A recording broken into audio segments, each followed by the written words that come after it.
Comienza o día con una meditación cortico y poderoso. Awe Dios que papo medita. Presenta pa Nairalyn Felicia.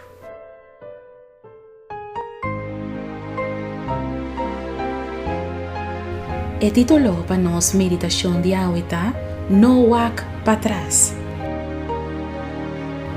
Quizás vos pensa para cometer suicidio, para sobra, vos no por más. Quizás vos pensa para divorciar, pensando que el divorcio es la única solución para vos problema en matrimonial. Quizás vos na camino para entregar, para sobra e carga abira demasiado pisa.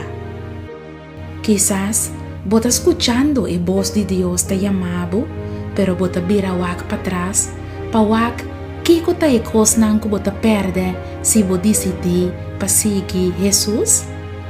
Awe Dios que, para vos meditar en Lucas 9, versículo 62. Mas Jesús avise, ningún gente que te pone man na plug y te wak para atrás, no está apto para el reino de Dios. Apreciado amigo y amiga, sea valiente, para firme, no haga esa situación que vos tenés en cabo de desesperación. Lucha duro para lograr el reino de Dios, tapa e valente nan.